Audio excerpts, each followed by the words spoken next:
So most individuals could actually just find a similar job that they had previously, right? But we always have that illusion of saying, oh man, we're going to go homeless. We're going to lose everything that we've worked for if we take that risk, right? So Tim Ferriss tried this out with a sabbatical one time in his life. He was really stressed out, working 18-hour days. He was making 70 grand a month, but he said he was just like too over it, too stressed out, and he needed like to get out of that situation. And he always wanted to take what he called a sabbatical year, so pretty much just like go to Europe for a whole year and just like do his thing. And he didn't do it for a while because he was saying, I'll lose everything that I've worked for, and I just won't able to recuperate from it. So Tim Ferriss decided, you know what, let me just write down what is the absolute worst case scenarios. And that is when he said, if I lose this business, what's going to happen, right? He said, okay, like I could lose 80% of my money. I could lose my house. I could lose my car. But I could just go bartending when I come back and, just try to work my way up and do something else. And through that kind of realization of, what, he listed out the worst possible scenario. He then realized, what, it's really not that bad. So he ended up doing it. And through that, he was able to actually start and write his bestseller book, The 4 Hour Work Week, right? So like, it just goes to show that he was a point in time when this guy legitimately thought that doing this thing would be like terrible, and it ended up being the best thing that could have ever happened to him. So that's kind of like the idea that I really want to push, that sometimes these decisions have like a capped loss, right? Like if you effectively lose everything, your bank account's at zero, then you're at zero, right? But like the potential exponential growth from that decision can be huge, right? So that's one of the things that I really just wanted to talk out loud. So honestly, note to self, and just to help you guys out in your journeys as well, right? So that is the second thing, right? So we first identify the worst case scenario. We then make the action plan to say, you know what, if X happens, and I'll just do this. And the most important thing I think out of all of this was that he said, and this one really hit home, man. This one is really important, guys. It says, if you think time is the only factor that is between your goal, right? So from point A to where you're currently at to getting to your goal, which is point B, then there is something that's missing. That's not necessarily the case. If time is the only factor, then that means you can continuously do what you're doing now to get to your goal. And 99% of the time, that isn't true. He says we have to actually define our fears versus kind of like our outcome. So the idea is we have to list out the things we are scared of, right? Like we have to be real with ourselves and say, what are the things that I am avoiding that will get me to the next level? So this right here is a meta skill. This is the alpha. This is the most important thing out of this whole entire video.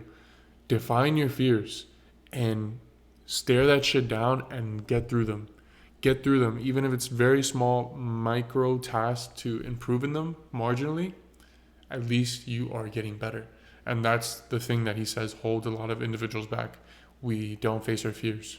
So it's really, I just wanted to leave it on that for that piece. If you guys want to go through some of the exercises that Tim Ferriss wrote down to kind of like identify your fears, detailing them, identifying steps to kind of take them on, go to wallstreetbobby.substack.com and check them out there. Or you could search up Tim Ferriss fear setting, and you could go on his blog. He'll have it there as well. So that was another big takeaway.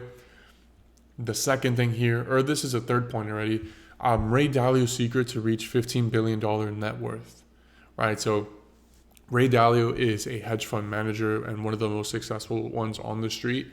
And Tony Robbins had an interview with him, and he point blank asked him, listen, like, what is the biggest secret that I need to know in investing? And Ray Dalio simply said, diversification, right? So he says you need to have at least 8 to 12 investments that are not correlated with each other. And correlation simply means that if one asset goes up, the other one goes up as well, right? So like if you have, let's say, Apple stock and it goes up and Tesla goes up and Apple goes down, Tesla goes down, that means they're both correlated, right? Like they move in tangent. But the idea is to have assets that don't do that, that have no correlation whatsoever. So like if Apple stock goes up, gold just does whatever, right? Like it's not related to that return, right? So the idea is if you have 8 to 12 investments that are not correlated, you could reduce your risk by almost 80%, according to Ray Dalio. So that's kind of like the overall idea and the general gist of that one in particular. This isn't financial advice, just kind of giving you guys what the knowledge is passed down from Ray Dalio to Tony Robbins.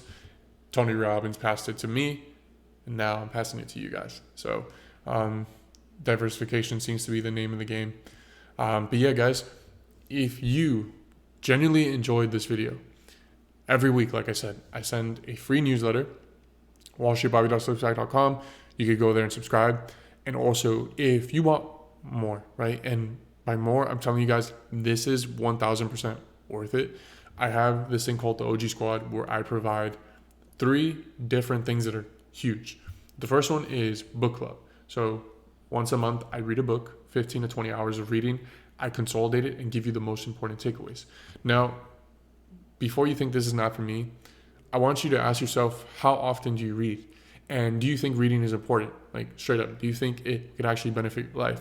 Because what I've seen through all these successful individuals, the Bill Gates, the Mark Cubans, the Warren Buffetts of the world, they all seem to be lifelong readers, right? So like ideally and intuitively, it makes sense. If they are all doing something in common, then there's probably something that's benefiting them from doing that activity.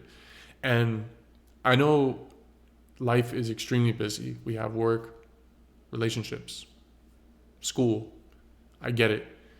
But the idea is, how do we figure out a solution to kind of consistently read?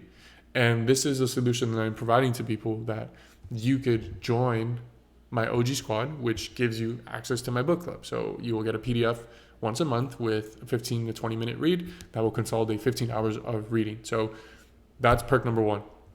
The second thing you get access to is my premium newsletter. So very similar format to what I just went through right now, but I just simply put everything that I learned, not just some of the things. And then the third thing you get access to is my group calls and webinars, masterclasses. So these sessions are very interactive. If you want to join on a call, you could ask as many questions as you want.